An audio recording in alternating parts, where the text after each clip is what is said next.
আসসালামু আলাইকুম। সবার আগে বাছাই করা 10টি আন্তর্জাতিক খবর জানিয়ে দেব। প্রথমেই থাকছে শিরোনাম। তবে তার আগে অনুরোধ থাকবে ভিডিওটিতে একটি লাইক দিবেন।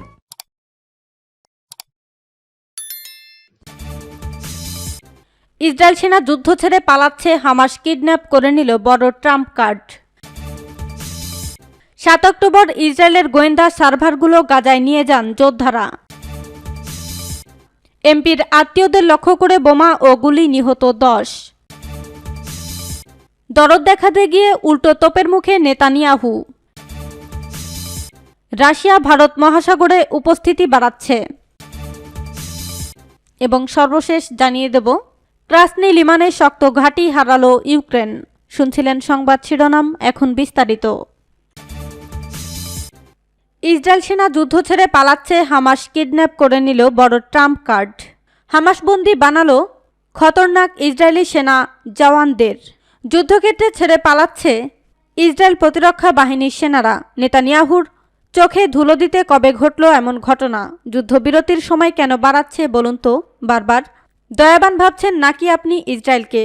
অঙ্ক কষা হয়েছে, বড়সড় পরিণতি তো দেখাই যাবে। মোসাদের পর এবার আইডিএফ, ইসরায়েল ডিফেন্স ফোর্স ডাঙা ফেল নাকি?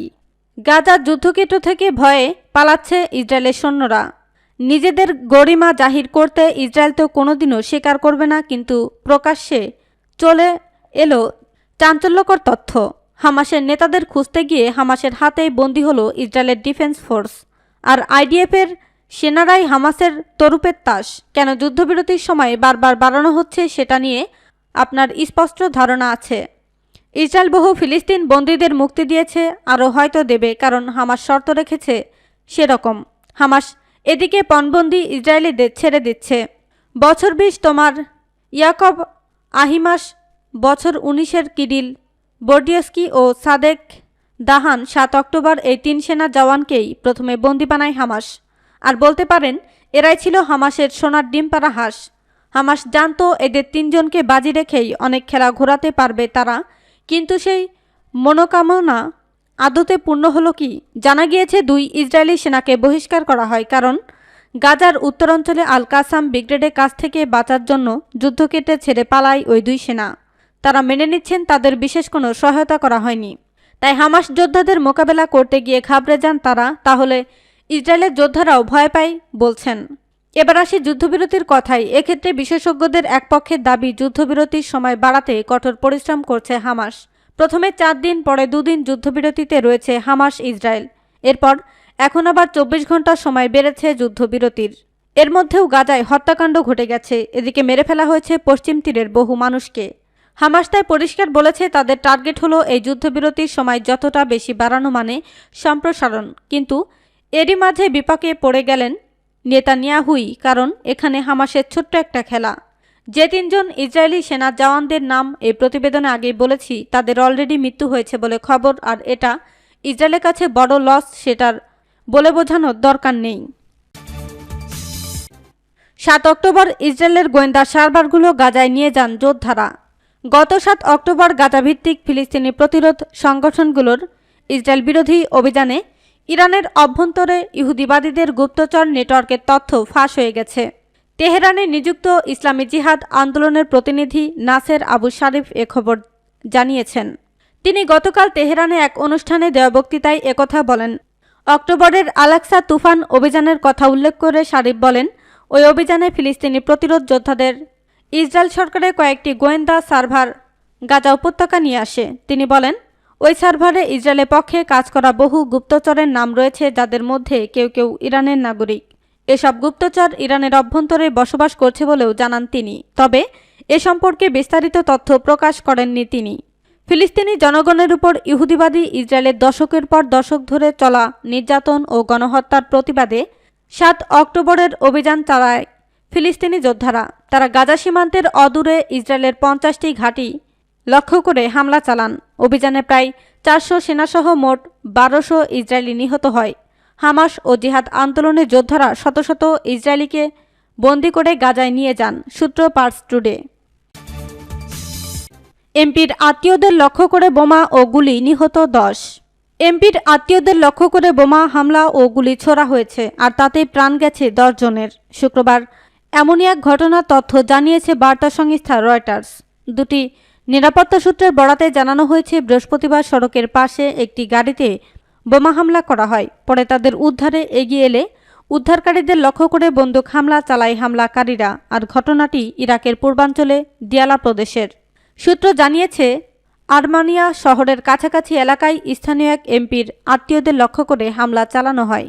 এ সময় রাস্তার পাশে দুটি বোমা হামলা করা হয়। এতে একটি গাড়ি ধ্বংস হয়ে যায়। এ সময় গাড়িতে বেশ কয়েকজন আরোহী ছিলেন। পরে তাদের সাহায্যার্থে স্থানীয়রা এগিয়ে গেলে তাদের লক্ষ্য করে বন্দুক হামলা চালানো হয়। ঘটনার বিষয়ে এসব তথ্য দিলেও হামলার সম্ভাব্য উদ্দেশ্য সম্পর্কে সূত্রগুলো বিস্তারিত কিছু জানায়নি। রয়টার্স জানিয়েছে, ঘটনার পর নিরাপত্তা বাহিনী বৃহস্পতিবার রাত থেকে ওই এলাকায় কারফিউ জারি করেছে। এ ঘটনায় জড়িতদের গ্রেপ্তারে অভিযান চলছে। দরদ দেখাতে গিয়ে উল্টো তোপের মুখে নেতানিয়াহু। গাজায় ফিলিস্তিনিদের উপর বর্বর হামলার কারণে দেশ বিদেশে প্রচণ্ড চাপের মুখে পড়েছেন ইসরায়েলি প্রধানমন্ত্রী বেনিয়ামিন নেতানিয়াহু। এবার হামাসের আক্রমণ প্রতিহত করতে ব্যর্থ হওয়ার পর গাজার সীমান্তবর্তী ইসরায়েলি বাসিন্দাদের তোপের মুখে পড়েছেন তিনি। সংবাদ মাধ্যম হারেজ্জ ও টাইমস অব ইসরায়েল এ খবর জানিয়েছে। হামাসের সঙ্গে ইসরায়েলের চলমান সংঘাত শুরুর আগে থেকেই বিচার ব্যবস্থা সংস্কার সহ নানা ইস্যুতে দেশ এবং বিদেশে সমালোচনায় জর্জরিত ইসরায়েলের উগ্র ডানপন্থী প্রধানমন্ত্রী নেতানিয়াহু। হামাসের ভয়াবহ হামলার পর সমালোচনার তীরে আরও বেশি বিদ্ধ হন তিনি।